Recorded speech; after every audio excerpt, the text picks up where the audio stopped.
el Evangelio completo. Sintámonos todos en casa, pues todos pertenecemos a la misma. Gracias por estar conectados. Y esta reunión siempre la hacemos cada martes a la misma hora que en nuestro lugar de costumbre, de manera presencial, que lo hacemos en el Hotel Florencia, los martes a las 12 del día. Todos los martes a las 12 del día. Y lo hacemos de manera virtual, siempre la misma modalidad, los martes a las 12 del día. Así es que siéntanse bien, siéntense en casa y dejemos que el ingeniero Jorge Molina nos comente qué es en sí nuestra organización. Muy buenas tardes a todos. Bienvenidos a una reunión más de nuestro capítulo Empresarios Ejecutivos. Somos la Fraternidad Internacional de Hombres de Negocios del Evangelio Completo, por su sigla FINEC. ¿Qué somos? Somos una organización instituida por hombres laicos. ¿Qué quiere decir eso? No profesionales de la fe, como ser sacerdotes o pastores, pero sí con diferentes profesiones, oficios, como ser ingenieros, abogados, arquitectos, licenciados, contadores, agricultores, comerciantes, ganaderos y entre otros, sin ninguna diferencia ni cultural, ni social, ni política, ni económica. Nos reunimos en lugares neutrales, como ser restaurantes, oficinas, hoteles, y en este caso, de manera virtual, a compartir un relato irrefutable que vamos a escuchar el día de hoy, que es un testimonio, el testimonio personal, y que nos va a decir cómo de su relación con Dios. No somos, la fraternidad no es una iglesia ni local, ni nacional, ni internacional. No somos un club social, no somos un reformatorio y tampoco deseamos serlo. En nuestro seno hay católicos y protestantes de todas las denominaciones y estamos en los 5 continentes del mundo a través de muchos capítulos diseminados. Nuestro interés es presentar una relación personal con Cristo para que con su ayuda seamos mejores hijos, mejores padres, mejores esposos, mejores hombres de negocios, honestos, correctos y cumplidores de la ley y de sus autoridades. Y por esa razón nos dicen la gente más feliz de la tierra. Muchas gracias, bienvenidos todos y que Dios los guarde. Muchas gracias, Jorge, muy amable. Ha exteriorizado muy bien lo que sí realmente es nuestra organización y también lo que no es. Gracias por compartirnos con nosotros. En nuestra reunión normal de manera presencial y también de manera virtual lo hacemos. Siempre acostumbramos a que al final de dicha reunión tomamos una hoja de oración, llamamos nosotros, que en su casa puede tomar una hoja cualquiera y usted puede anotar ahí las situaciones difíciles que esté pasando usted, que no haya podido superarlo con sus propias fuerzas, y son las que nosotros le pedimos al Padre, oramos por ellas y luego son destruidas cuando estamos en lugar presencial, y usted puede escribir ahí qué es lo que aquellas cosas usted con sus propias fuerzas no ha podido lograr.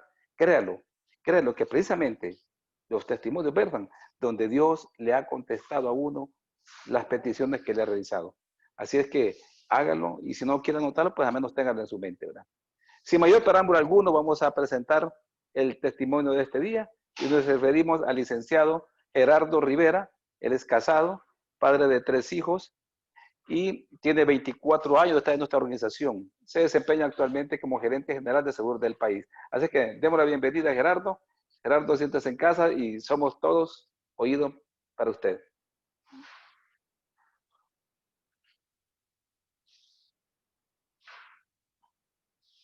Hola.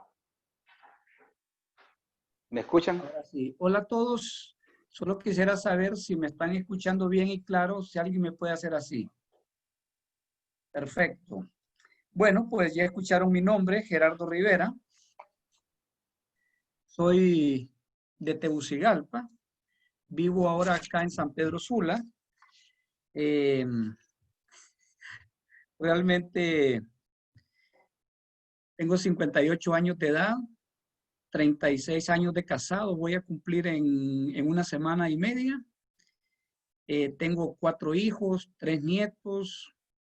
Realmente me siento un hombre realizado en todas las áreas de mi vida. No soy un hombre adinerado, pero no me falta nada. Trabajo en un sector el cual me encanta, lo disfruto. Todos los días aprendo, me permite servirle a la gente y aprender más cada día. Y eso me permite también poder dedicar tiempo a los asuntos de la fraternidad a nivel nacional y a nivel internacional. Así es que le decía a Raúl hace unos minutos que también me gusta correr, pero obviamente ahorita por la pandemia no se va a notar mucho, ¿verdad? Pero aquí estamos. Pero quiero decirles, mis amigos, que no siempre fue así. En realidad, que me gustaría comentarles hace 37 años conocí a Lorena, mi esposa. Estaba yo en mi primer trabajo formal. Y les digo mi primer trabajo formal porque desde joven, desde la escuela, el colegio, yo en mis vacaciones lo trabajaba. Pero ya había terminado la secundaria y estaba en mi primer trabajo formal. Era cajero de un banco en Tegucigalpa. Ahí llegaba la gente a hacer sus depósitos, a hacer sus retiros, a cambiar cheques. Y ahí llegó Lorena a trabajar, una muchacha un poco más joven que yo. También era su primer trabajo. Ahí nos conocimos, nos hicimos novios y un día le propuse que nos casáramos. Y ni había terminado de decirle cuando me dijo que no. Dejé pasar un tiempo, le volví a proponer y me volvió a decir que no. Pero mi abuela materna tenía un dicho, ella siempre decía, mijo, la tercera es la vencida. Así que en una tercera oportunidad le propuse matrimonio, esta vez ya no me dijo que no, pero me puso una condición, me dijo, mira, tenés que ir a hablar con mis papás. Lorena es del interior del país, de un pueblo que se llama San Esteban, en el norte de Olancho. Así que para que vieran que la cosa iba en serio, yo convencí a mi mamá que me acompañara. Como no tenía carro, nos fuimos en un autobús de Tegucigalpa hasta Juticalpa y en una varonesa de Juticalpa hacia San Esteban. No sé si saben qué es una varonesa, pero en otra oportunidad les cuento. Llegamos allá, cuando ya nos sentamos a platicar con los señores y les expresé el propósito de mi visita, al mismo tiempo los dos me dijeron que no. Ahora que yo tengo mis hijas mujeres, entiendo la razón por qué me decían que no. Yo provengo de un trasfondo familiar bien delicado, un problema de desintegración familiar tremendo. Yo no conocí al papá de mi mamá ni al papá de mi papá. Eso significa, como decíamos ahí en el barrio donde yo me crié, que ellos eran hijos por fuera. Y se casaron bien jóvenes, mi mamá y mi papá, tuvieron 7 hijos y después de 20 años de casados, se divorciaron. Y en ese momento que yo estaba queriéndome casar, mis 5 hermanos mayores, incluyendo mi única hermana, ya habían pasado por un proceso de divorcio. Yo a veces no sé cómo explicar esto, pero uno puede transferirle a sus hijos una propiedad, una cuenta bancaria, un negocio, muchas cosas, pero también puede transferirle otras cosas que afectan. Y yo siento que ese problema de desintegración familiar había sido transferido a nuestras vidas y por eso el problema de mis hermanos mayores, incluyendo a mi única hermana. Yo soy el sexto en la familia. Un trasfondo de alcoholismo bien delicado. Mi papá, un hombre de un corazón bien lindo, pero cuando él tomaba eran 2, 3, 4 semanas consecutivas tomando. Ahí él perdía sus herramientas, las vendía, las empeñaba. Bueno, cuando ocurría eso era como que pasaba un huracán ahí por la casa. Y eso también se había transferido a todos nosotros. Cuando les digo a todos es que yo en ese momento que tenía 20 años y mis 5 hermanos mayores, incluyendo a mi hermana menor, a mi única hermana, todos tomábamos licor. Y era asunto de jueves en la noche, viernes en la noche, el sábado en el día y en la noche, el domingo en la tarde en el estadio. Era un asunto que nosotros no podíamos tener una reunión, una celebración, si no era con una cerveza o un trago en la mano.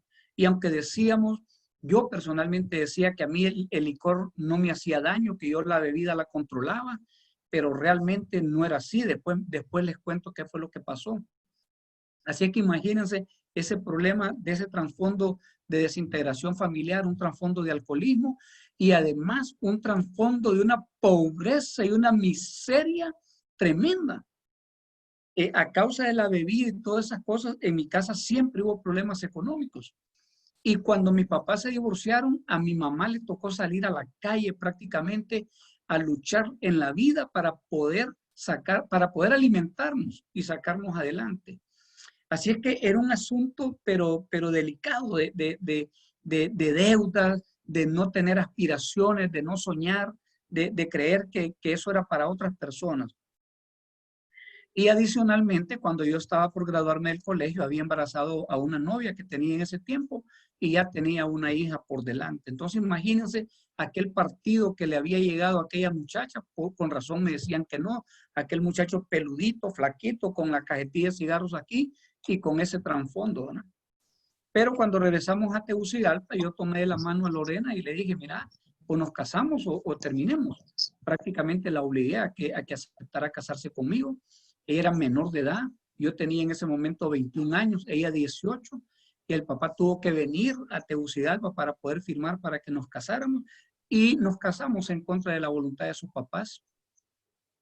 Y rápidamente Lorena se dio cuenta del error que había cometido al aceptar casarse conmigo, porque de novios nunca yo me mostré exactamente cómo era. Yo tenía dos caras, con ella era de una manera y aparte de ella era de otra manera. Yo salía con ella al cine, salía a bailar o algo, yo la llevaba a su casa. Ella no se daba cuenta que después de que yo la dejaba en su casa, me reunía con mis amigos y parrandeaba hasta altas horas de la noche o de la madrugada. Me empezó a preguntar que dónde íbamos a comprar la casa y yo le decía, casa, ¿y de dónde la vamos a pagar? Si yo estaba acostumbrado a vivir en lugares rentados, siempre, en casas, en apartamentos y en cuartería, porque buena parte de mi infancia la pasamos viviendo en cuarterías, allá en Comayagüela. Así es que yo no tenía ese pensamiento.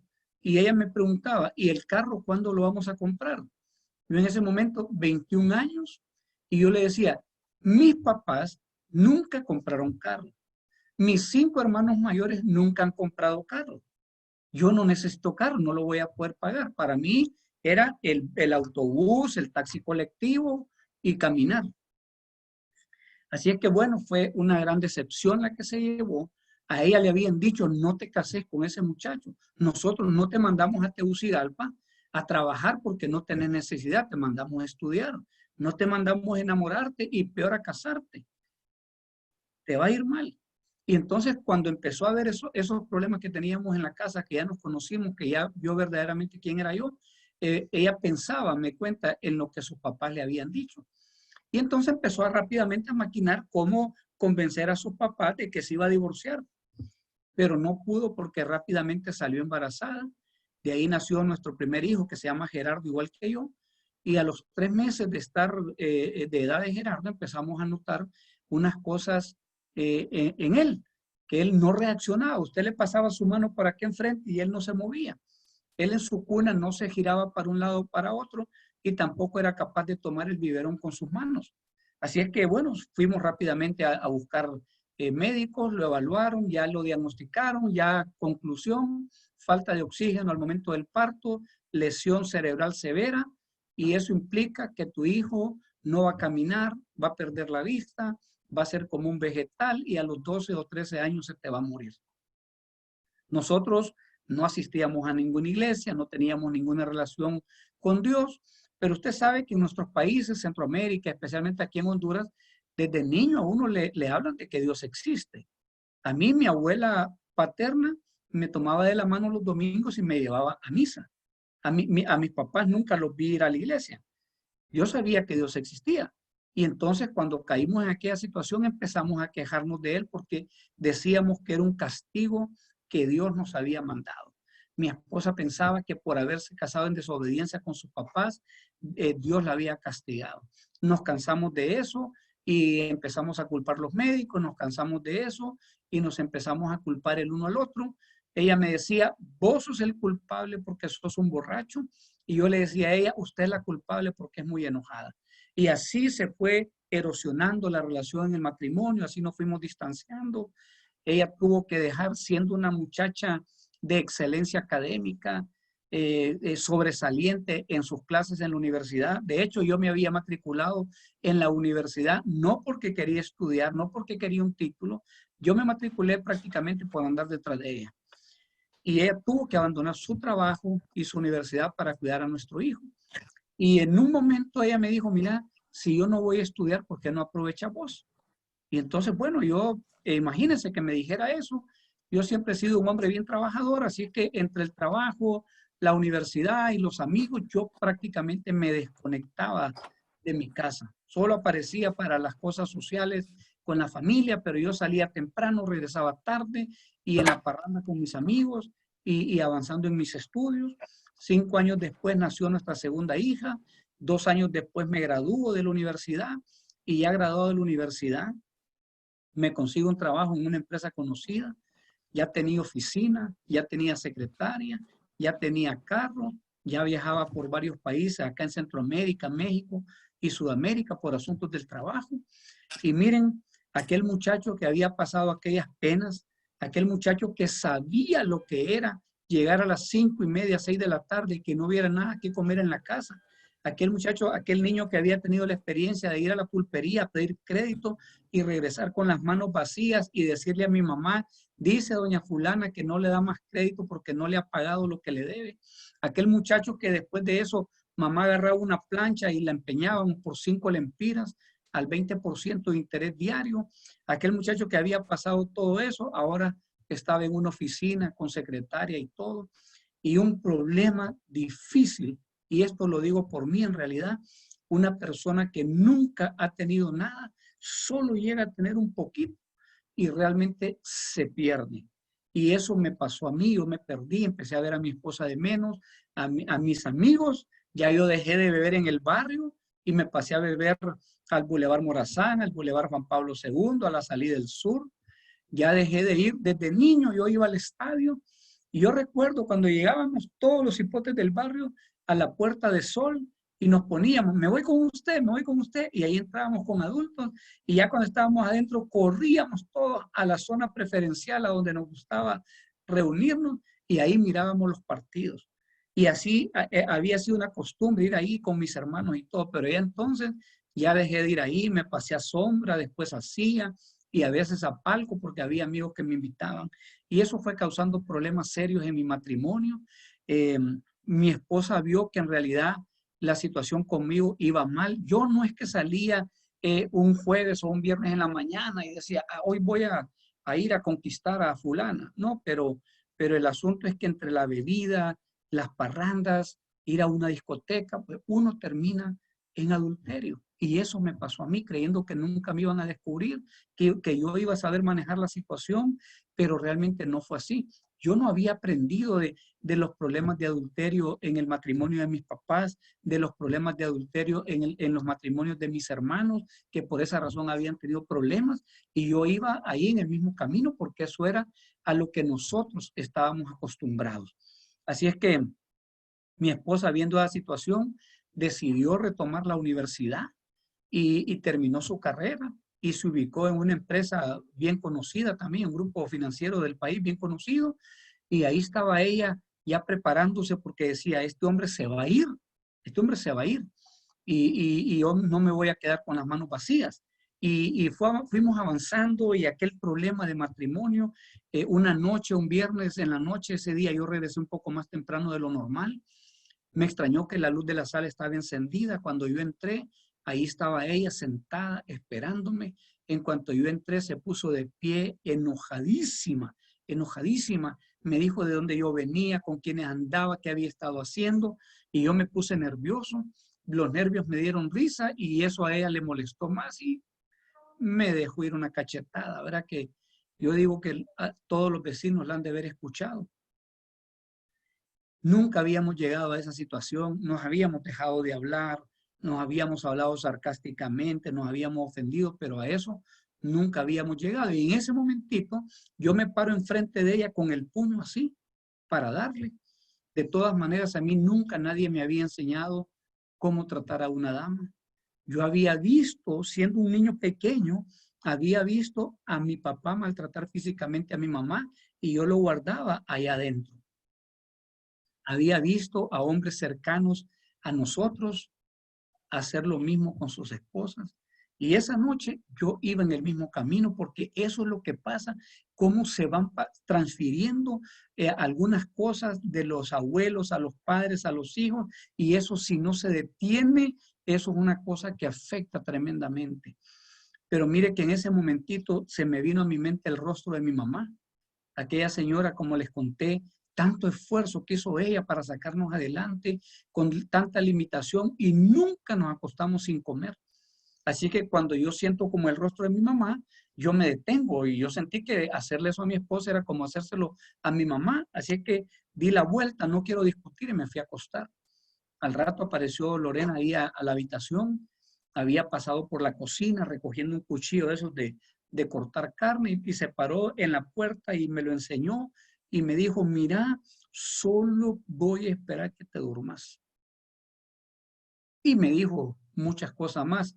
Bueno, Roberto, aquí estoy. Como pueden saber, no me dormí esa noche porque si me hubiera dormido no estaría aquí contándoles esto, ¿verdad? Así que al siguiente día le dije, mira, ya divorciamos. Y ella me dijo, no te has ido porque no has querido. Si hoy a días te estoy diciendo que te vayas. Y para colmo, mis amigos, ya para ese momento, los papás de ella, que tenía una familia bonita, un matrimonio bonito, ¿qué creen? Ya se habían divorciado también. O sea que era una cosa imparable en nuestra vida.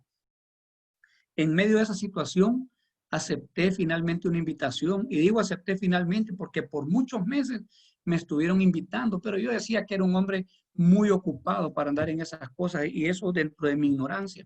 Acepté la invitación para ir a un desayuno de la Fraternidad Internacional de Hombres de Negocios del Evangelio Completo en el Hotel La Ronda, en el centro de Tegucigalpa. Llegué, era un grupo pequeñito, 8 o 10 personas. Yo le doy gracias a Dios porque realmente Dios no necesita multitudes. Con uno que se anime es suficiente. Ahí había 8 o 10 hombres ese día y se paró un hombre a compartir su propia experiencia de vida como lo estoy haciendo yo hoy. Y lo que a mí me gustó es que ese hombre a mí no me señaló. Ese hombre no me dijo, te vas a ir al infierno por borracho, te vas a ir al infierno por adúltero. Ese hombre no me dijo nada de eso. Él solo compartió su propia experiencia de vida y al final me hizo repetir una oración en voz audible. Ese día yo acepté, yo confesé y reconocí a Jesucristo como Salvador y Señor de mi vida. No se me puso oscuro, no se me bloqueó la vista, no me caía al piso, no pasó nada. Terminó la reunión, yo me fui a mi trabajo normal, terminó el día, me fui a mi casa a dormir normal, sin que pasara nada.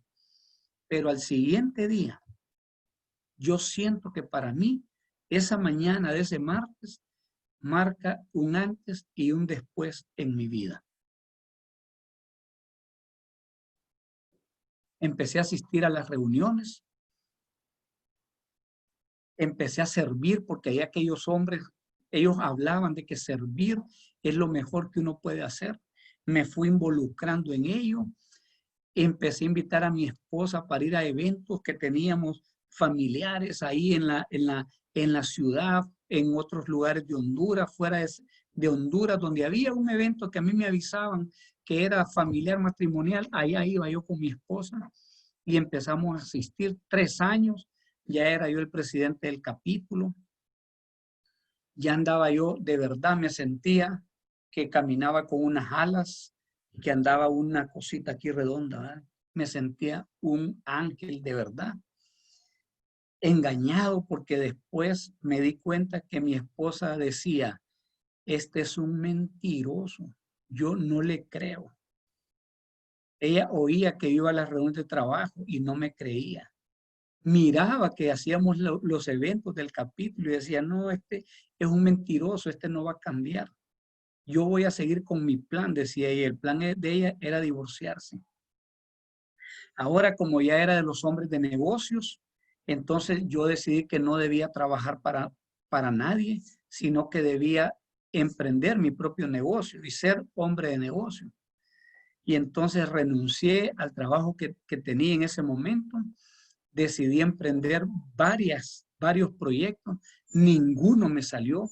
Yo realmente admiro a las personas que emprenden, a las personas que manejan empresas, a las personas que manejan proyectos. Los admiro porque realmente eso no es para cualquiera. Realmente es admirable.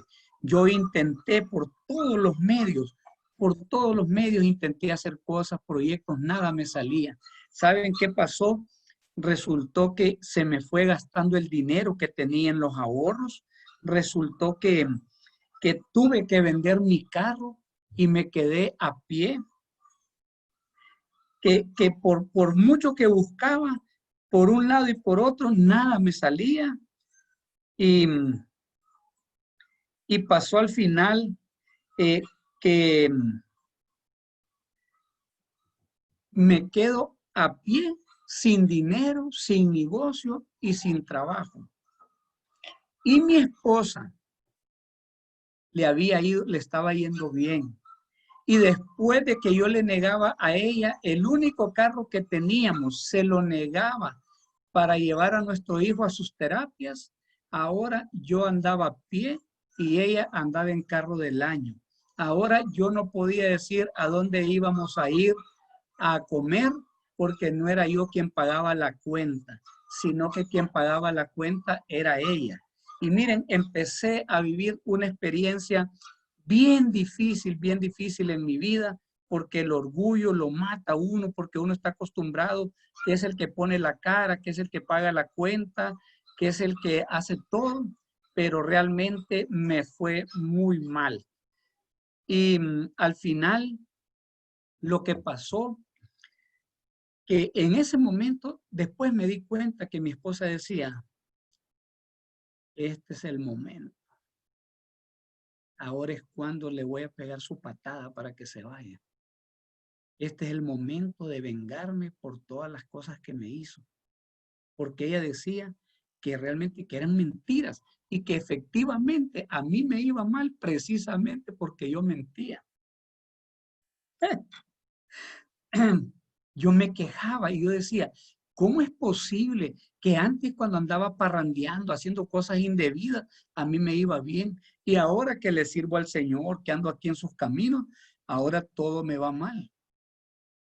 Y le doy gracias a Dios porque Él siempre ha puesto hombres buenos cerca de mí. Y recuerdo que le hice ese comentario a un amigo del capítulo y él solo me quedó viendo y se sonrió. Y me dijo, mira Gerardo, yo lo que creo es que a vos de todas maneras te iba a ir mal. Dale gracias a Dios que más bien Dios te dio la oportunidad de que esta situación adversa la pases de la mano de Él. Y yo decía por dentro, claro, como no es Él, soy yo. Y así me fui con ese pensamiento. Quiero decirles que ya estábamos en una situación bastante crítica. Mi esposa había comenzado a ir a los grupos de damas por curiosidad. Y una noche se fue a su grupo al Hotel Alameda y cuando venía de regreso para la casa, dice que ella venía oyendo una voz que le decía, hoy es el día que tenés que perdonar a Gerardo. Hoy es el día que tenés que perdonar a tu esposo. Dice que ella decía no, no y no. Y dice que después decía, bueno, lo voy a perdonar, está bien, lo perdono, pero igual que se vaya, que se desaparezca. Ya todo un fraterno, presidente de capítulo, sirviendo. Y dice que, bueno, no soportó la presión de esa voz que oía. Ella es una mujer muy dócil a la voz del Espíritu Santo. Y llegó ese día a la casa y bueno, ya platicamos, le pregunté cómo le había ido en su capítulo, ya me empezó a contar el testimonio y ahí fue cayendo que la mujer esa que les fue a compartir les había hablado acerca del perdón y les había dado una explicación de eso. Y entonces ella me agarró y me dijo, vení, vamos a platicar. Y me dijo, mira, no es que yo lo sienta, pero quiero ser obediente a esto. Ahorita te vengo a decir que te perdono, que olvidemos todo lo que ha pasado y que comencemos de nuevo. Pero antes me dijo también quiero pedirte perdón a vos por esto y por esto. Y miren, ahí ese día no es fácil, ¿verdad? Pero ese día realmente siento que algo especial pasó en nuestras vidas. Ese día nuestro hogar se inundó de una paz que realmente es difícil entender. Y literalmente como que las ventanas de los cielos se habían abierto. Como a mí no me salían proyectos, yo había empezado a poner mis currículum en empresas y unas semanas después de eso me llaman de una de las empresas y me contratan en el mismo sector donde siempre he trabajado. Y ya no me contratan en el puesto que tenía anteriormente, que era un puesto ejecutivo, sino que me contratan de gerente general. Y de la noche a la mañana estoy con oficina, con sala de juntas, con secretaria, con vehículo, con motorista asignado y con buen billete. Y me gusta aclarar esto, no les digo cuánto es porque algunos de ustedes se van a reír, porque para algunos de ustedes va a ser muy poco. Pero yo tenía trazada la escuela de mis hijas. Yo tenía las tarjetas de crédito topadas y yo tenía la hipoteca de mi casa en riesgo. Así que para mí aquello era suficiente, ¿verdad? Y yo había experimentado, yo recuerdo una vez estando en el colegio, en secundaria, que yo llegué a hacer mi examen y estaba listo y se paró una señora en la puerta y dijo los nombres de dos personas más y el mío. Y dije, wow, me eximí, agarré mi lápiz, mi calculadora, mis cositas, digo, me eximí, no voy a hacer examen. Y ya nos llevó cuando estábamos en la oficina, nos dijo, muchachos, no pueden hacer el examen porque no han pagado la colegiatura. Y yo a veces me ponía a pensar que corría el riesgo que a mis hijas les pasara eso en su escuela porque estaba atrasado. Pero ya en aquel momento, miren, yo le doy gracias a Dios que me sacudió, que me hizo pasar esa temporada difícil, que yo no veía la salida. Yo los domingos no quería que terminara el fin de semana porque yo el lunes solo tenía mi capítulo y después todos salían corriendo a sus trabajos, a sus negocios y yo no tenía nada que hacer. Y ahora estaba en esa posición. Lo primero que hice, mis amigos, hice 2 pactos con Dios, 2 promesas. La primera, yo le dije, Señor, a partir de este momento yo le voy a dar a usted un porcentaje de todo lo que yo reciba. Porque realmente que un hombre sea rescatado de donde yo fui rescatado, eso no se paga con dinero. Que un matrimonio pueda ser restaurado como mi familia estaba siendo restaurada, eso no se paga con dinero. Y se necesita para que esto avance. Así es que me comprometí y le doy gracias a Dios que hasta el día de hoy no le hemos fallado al Señor y han pasado más de 24 años. Que lo conozco y más o menos unos 20 años de esta situación que les comento. La segunda promesa que le hice, nunca más yo le vuelvo a ocultar a mi esposa el asunto de mi esposa el asunto de mis finanzas, de cuánto yo gano o cuánto yo tengo o en qué gasto mi dinero, nunca más. Aquí está mi teléfono celular, tiene clave, usted no lo podría abrir, pero mi esposa y mis hijas conocen la clave porque no tengo nada que esconderles. El Señor nos empezó a bendecir y la cosa se puso buena. Ya cuando se empezó a resolver el problema económico, también llega un poco de paz y sobre todo cuando Jesucristo toma el control y uno lo pone como centro de su vida. Y fue tanta la bendición, mis amigos, que como para ponerle un sello, como para poner la cereza en el pastel, mi esposa salió embarazada de nuestra hija pequeña, como diciendo, aquí les mando el sello a este pacto que estoy haciendo con ustedes. Y nosotros empezamos a servirle como familia, como matrimonio, aquella pareja por la que nadie daba 5 centavos. Ahora salíamos a testificar y a compartir de nuestra propia experiencia. Había matrimonios que llegaban a nuestro hogar a platicar acerca de los problemas que tenían. Algunos no superaron las crisis, terminaron divorciándose, pero una gran cantidad de ellos, después de escucharnos y después de orar por ellos, se dieron otras oportunidades y gracias a Dios aún los miramos ahí con sus familias bien fortalecidas y avanzando en el Señor. Pero miren, hay algo que es un anhelo, que es algo interno dentro de cada ser, que es el anhelo de superarse. Ya se había desarrollado en mí también ese anhelo que antes no lo tenía. Y ese anhelo de superarse empresarialmente, de superarse profesionalmente, de superarse espiritualmente, familiarmente, es algo que el Señor lo despierta aquí. Así es que salió una oportunidad para yo venirme a trabajar acá a San Pedro Sula. Y entonces yo estaba entusiasmado porque eso implicaba una realización profesional, era al mismo puesto que tenía en la otra empresa, pero ya un grupo económico más grande. Eso implicaba mejores beneficios, mejores ingresos.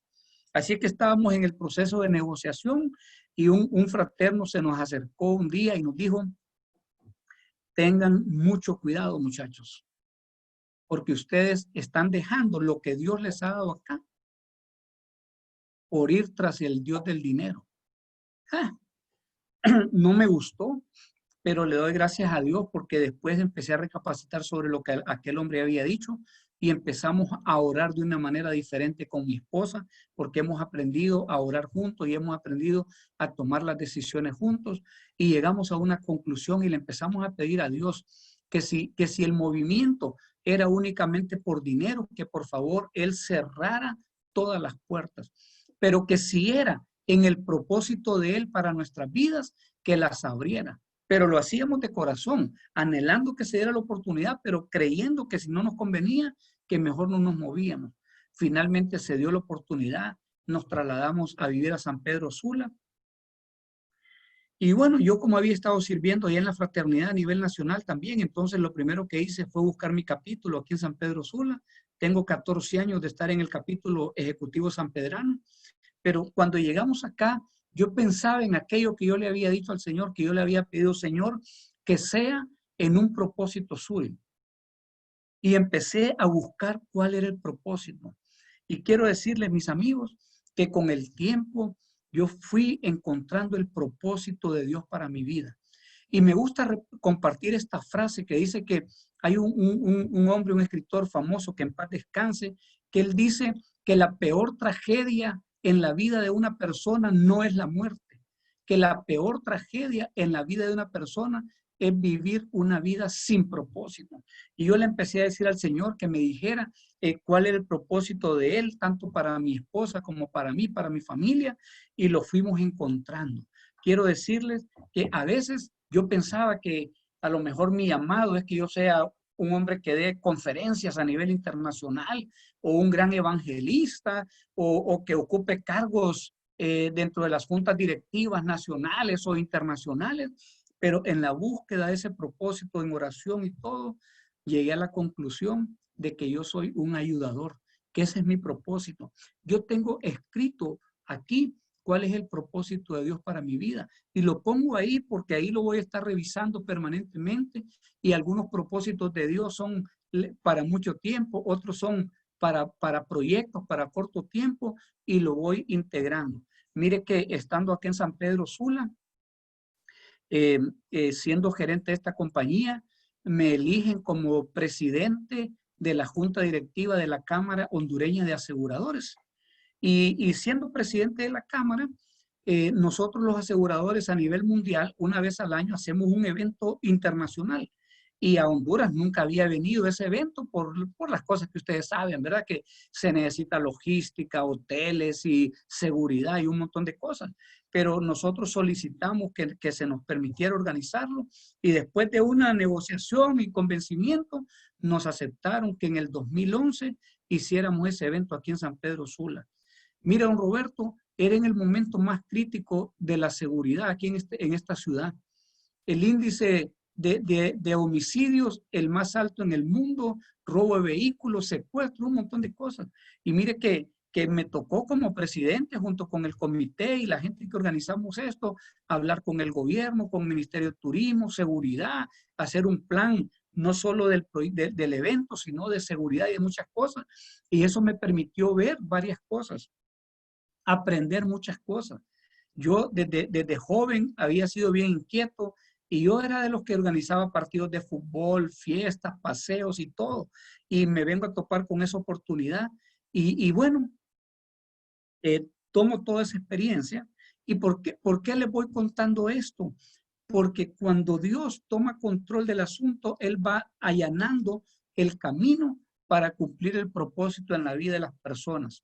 Unos años después, nuestro presidente internacional, Richard Shakarian, decide darle a Honduras la sede de la Convención Mundial por primera vez en la historia. Y yo ya vivía aquí en San Pedro Sula, así que el doctor Pinel, nuestro presidente nacional, un hombre a quien yo admiro mucho, respeto mucho, realmente es un verdadero hombre de Dios. Él me llamó y me preguntó si yo me podía hacer cargo de dirigir el evento, la Convención Mundial aquí en San Pedro Sula. Yo le dije, doctor, usted me pone su mano aquí, ora por mí y yo voy porque yo sé que él es un hombre bien usado por el Señor.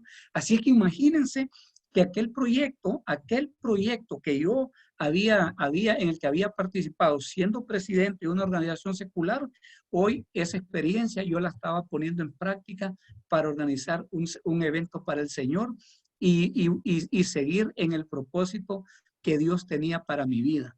Y le doy gracias a Dios porque el evento fue maravilloso. Los que tuvieron chance de estar aquí pueden recordar que fue un evento realmente para honra y gloria del Señor, una de las mejores convenciones mundiales de los últimos tiempos. A raíz de ahí me nombraron como una persona a nivel internacional de la fraternidad. Yo soy el responsable de dirigir las convenciones mundiales. Tengo un cargo que dice ahí, director ejecutivo de convenciones mundiales. Pero yo estoy convencido que uno no es el cargo que ostenta, uno no es el título que tiene, uno en realidad es la función que uno desempeña. ¿Y por qué les cuento esto?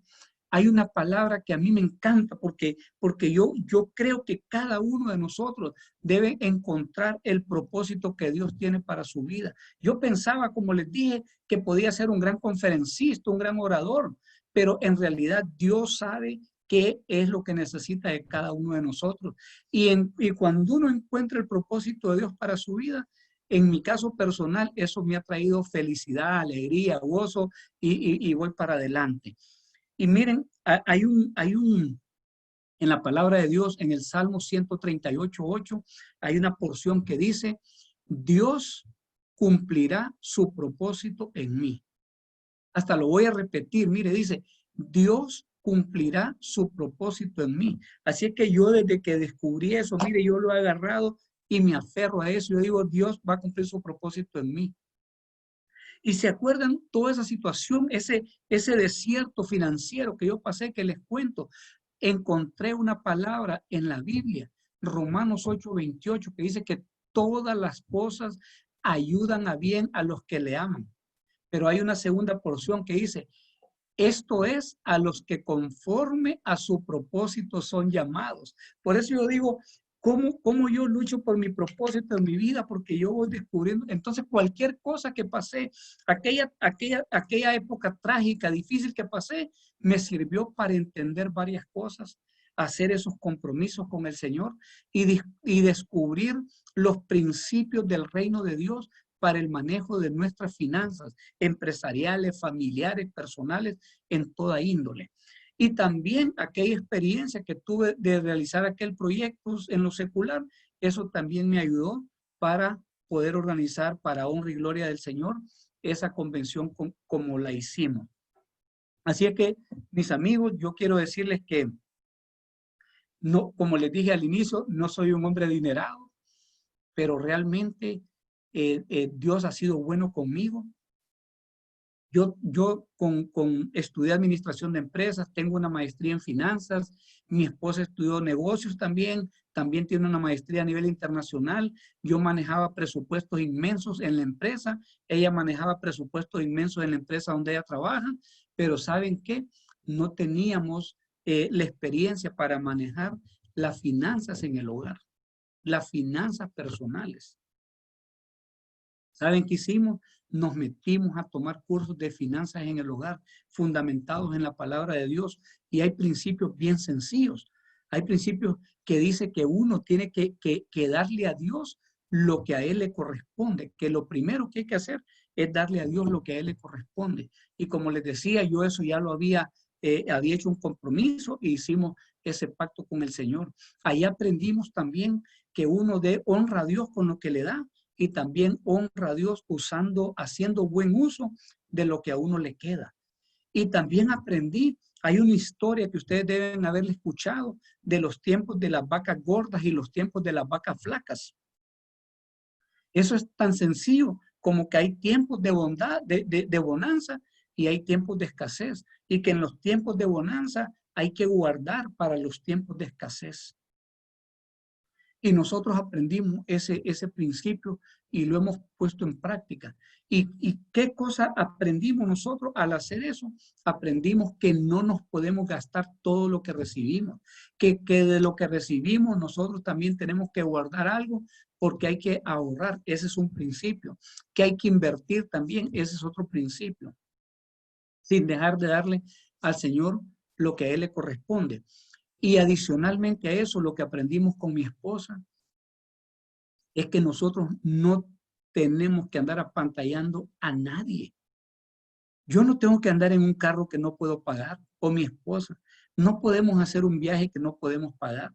No podemos andar haciendo cosas solo a veces por competir con la familia, con los vecinos. No, aprendimos que realmente al único que tenemos que apantallar es a nuestro Señor Jesucristo. Aprendimos que las riquezas en lo material son relativas. Algunas personas, si tuvieran lo que yo tengo, podrían sentirse como que están en la quiebra. Otros podrían decir que bueno, por eso digo yo que es relativo. Pero lo más importante que yo siento en mi corazón es que al Señor no le interesan mis propiedades, ni mis inversiones, ni mis ahorros. A Él le intereso yo como persona. A Él le interesa mi ser. A Él le interesa mi corazón. A Él no le interesan sus empresas, sus negocios, sus carros, si son muchos o son pocos, si son nuevos o son viejos. A Él le interesa usted como persona y para Él todos somos iguales. Y cuando yo he aprendido que para Él todos somos iguales, yo no tengo problema para andar compitiendo con nadie, queriendo tener los mejores palos de golf o la mejor bicicleta bueno, ¿verdad? He aprendido y el Señor nos ha regalado viajes con mi esposa, hemos recorrido toda América Latina de vacaciones, compartiendo en el Señor, hemos estado en Europa, hemos hecho cruceros. Digo yo, realmente Dios nos ha bendecido. ¿Es Lorena una mujer perfecta? No, no es perfecta. Y yo menos, somos de carne y hueso, no somos perfectos, pero Jesucristo está acá con nosotros. Y nosotros, voy cerrando con esto, algo que aprendimos, porque esas transferencias que nosotros vimos que estaban pasando de nuestros abuelos a nuestros papás y luego venían a nosotros, no queremos que les pasen a nuestros hijos.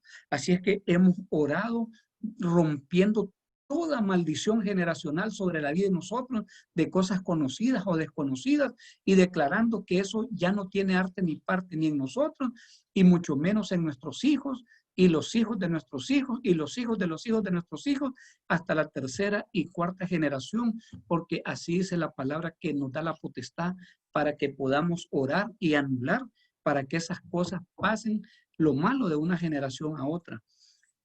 Mis hermanos, los que les conté, ya el mayor ya falleció, les conté que todos bebíamos. Pues hoy, con un agradecimiento en mi corazón, yo les puedo decir, ninguno de ellos toma. Al contrario, hoy todos le servimos a Dios.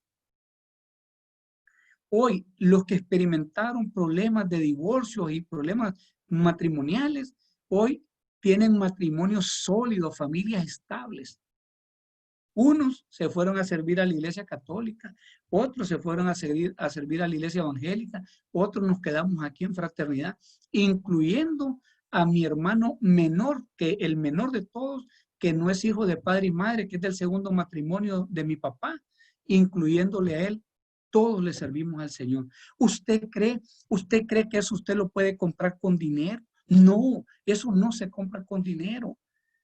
Eso es el favor y la gracia de Dios. Mi hija mayor, la que no es de mi esposa, vive en Tegucigalpa, se casó con un muchacho, pasaron unas dificultades tremendas como matrimonio y al final aceptaron las invitaciones. Ellos no están en fraternidad porque ya se fueron a su iglesia, pero a mí me alegra cuando le oigo cómo le sirven ellos al Señor. Mi esposa tiene una frase que a mí me encanta y se las dejo, que ella dice, quien tiene a Dios lo tiene todo.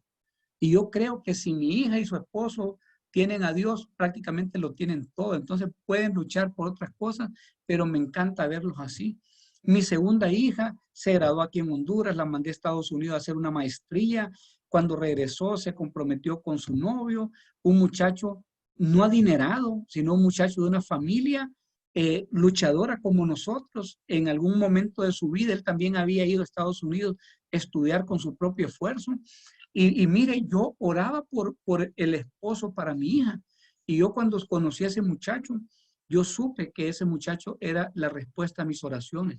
Como les dije, no era un muchacho adinerado, un muchacho de una familia luchadora, igual que nosotros, donde me confirmó el Señor que era el muchacho por el que nosotros habíamos estado orando, cuando yo vi la forma como él trata a su mamá y a su papá, con un respeto, con una honra. Yo digo, wow, eso usted no lo compra con dinero. Se casaron un año después, dijeron que no iban a tener hijos, pero bueno, al par de años empezamos los abuelos a presionar y así es que ahora tienen 6 años de casados. Hace 3 años tuvieron a su hijo, su primer hijo, que tiene 3 años, igual es mi nieto pequeño.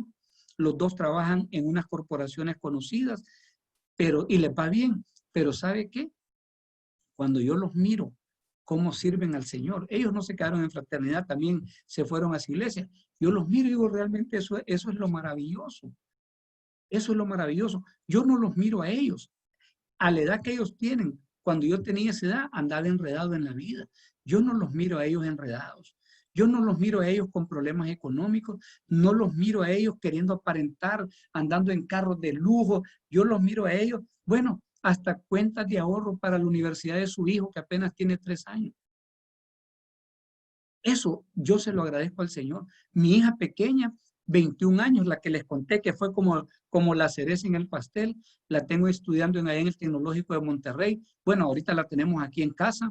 Es un milagro que Dios hizo, que usó a Raúl Matamoros, que está aquí con nosotros acompañando, lo usó como un medio para que nosotros de una manera especial pudiéramos traer a nuestra hija cuando los aeropuertos estaban cerrados, cuando no había vuelos, logramos traerla. Ahorita está aquí tomando sus clases y ya cuando se normalice se regresa para allá. Y es mi hija preciosa que la quiero mucho. Y termino ya con esto. Mi hijo Gerardo, que me dijeron que se iba a morir, pues ¿sabe qué? No se murió. 35 años tiene. Sigue siendo un joven especial, va a una escuela especial, pero no se murió. Me decían que no iba a caminar. Y cuando tenía 4 años y medio, que ni siquiera se podía sentar él solo, creímos que nunca iba a caminar. Pero allá les conté que mi esposa dejó su trabajo, dejó su universidad para atenderlo, y entre el cuidado, la terapia y el favor de Dios, a los 5 años y tanto, Gerardo empezó a dar sus primeros pasos y hoy camina, sube y baja las gradas. Como les dije, sigue siendo un joven especial, con necesidades especiales, pero él sube y baja las gradas. Me dijeron que iba a quedar ciego. Sus ojitos se le iban uno para acá y el otro para acá. Y yo recuerdo a aquellos hombres en mi capítulo, en la ronda, que me decían que uno podía imponer manos y que los enfermos podían sanar. Y yo le ponía la mano a Gerardito, así le decía, Señor, usted le alinea paralela y perfectamente los ojos a mi hijo. No les puedo decir en qué momento fue. Lo que sí les aseguro es que no hubo una intervención médica quirúrgica, sino que fue un milagro del Señor. Y eso yo no se lo puedo cambiar a nadie. Al inicio nosotros creíamos que era un castigo de Dios para nuestras vidas. ¿Sabe qué sentimos hoy? Una bendición de Dios para nuestras vidas. Que Dios haya confiado en las manos de Lorena y en mis manos ese angelito para que se lo cuidáramos. Eso es una bendición de Dios. Y miren, no todos los días son azules. Hay días que son grises. Y hay otros días que son más grises que grises, porque andamos en el mundo, está el negocio, hay que atender, a veces las cosas no salen como uno quiere. Lo que sí yo le puedo decir es que no importa cómo haya sido mi día, cuando yo vengo aquí a mi casa, a veces mi hijo Gerardo está en su habitación viendo televisión, porque le encanta ver televisión, y el cuarto de él es el primero subiendo las gradas. Y yo sé que él oye cuando yo me estaciono, porque tiene un oído mejor que el suyo y que el mío, pero no se levanta a saludarme. Oye cuando abro la puerta y no se levanta. Oye cuando voy subiendo la grada y no se levanta. Porque sabe que lo que a él le gusta es que yo me asome a la puerta del dormitorio de él. Y cuando mira que yo lo estoy viendo, yo vuelvo a ver para otro lado y él también. Y vuelve a ver y hacemos esto 2, 3 veces y ya después él se levanta y empieza a caminar hacia la puerta. Él es más alto que yo y yo me agacho así en el piso y él viene caminando. Él sabe que esto va a pasar. ¿Verdad? Viene caminando y cuando él aparece aquí, yo me levanto y le hago ¡buf! Y él se hace como que se asusta, le doy un abrazo, le doy un beso. Yo les puedo decir, no estoy seguro si a mí me preguntaran si yo cambiaría algo de mi vida, si yo pudiera regresarme 20 años o 30 años y yo cambiaría algo de mi vida, posiblemente diría que no. Yo no sé cuál es la situación que usted está pasando hoy. Estamos atravesando una situación de crisis sanitaria que se convirtió en crisis económica y que se ha convertido en crisis existencial porque hemos escuchado de tanta gente que hasta se ha suicidado. Pero yo lo que le quiero decir es que dice la palabra del Señor que todas las cosas ayudan a bien a los que le aman. Esto es a aquellos que conforme a su propósito han sido llamados. Y nosotros, si nos agarramos de la mano del Señor, vamos a salir y en un futuro le vamos a dar gracias a Dios por haber pasado dificultades en este tiempo. Y yo quiero pedirle que me ayude a repetir una corta oración. Ahí donde está, hágalo de una manera audible y diga conmigo: Dios, te doy gracias por hablar claro a mi corazón. Reconozco que he fallado, que he cometido errores, pero hoy me arrepiento y te pido que me perdones. Señor Jesús, hoy lo reconozco y lo acepto a usted como Salvador y Señor de mi vida.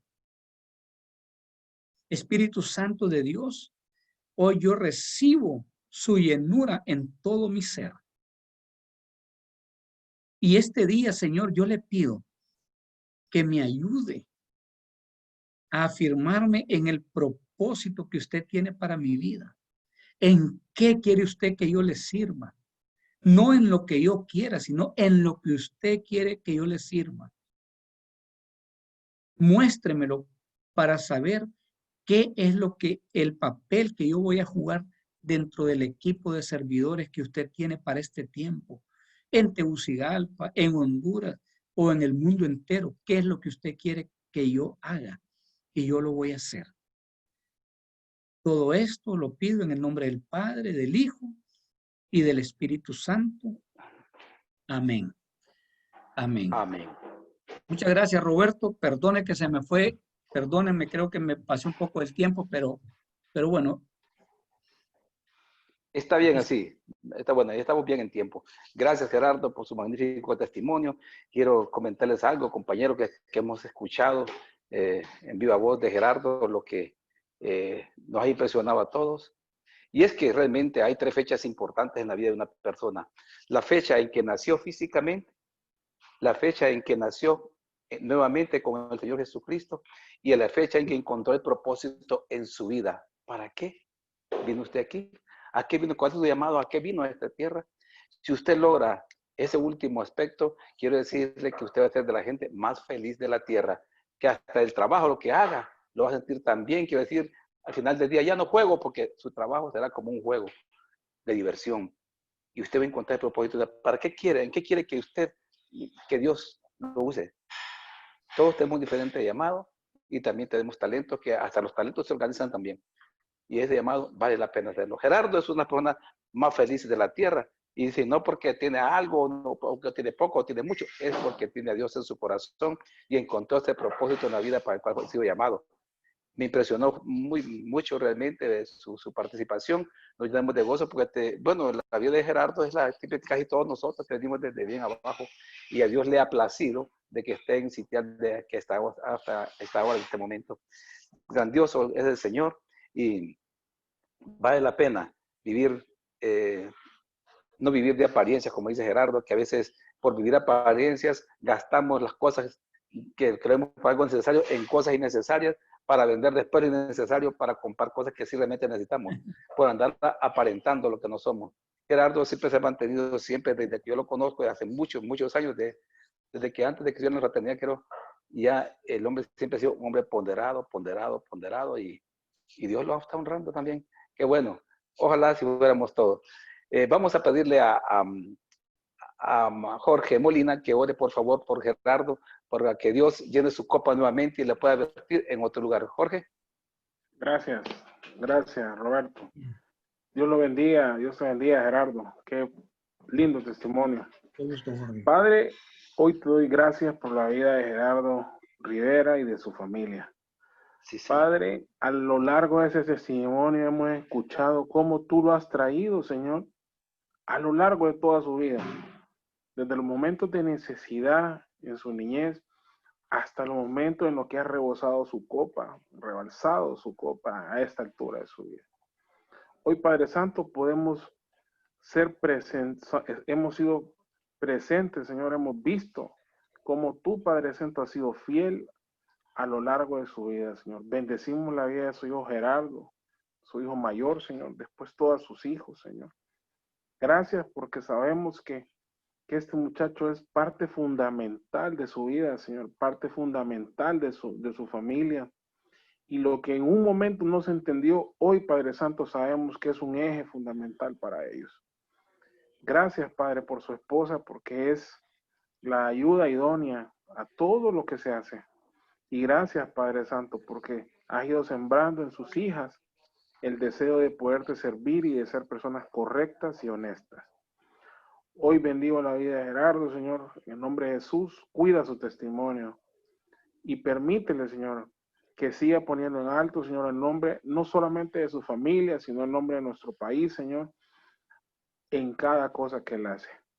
Gracias porque eres bueno. Eterna es tu misericordia. Y todo, Señor, todo, absolutamente todo te lo debemos a ti. En el nombre de Jesús, Señor. Amén. Amén. Así sea. Gerardo.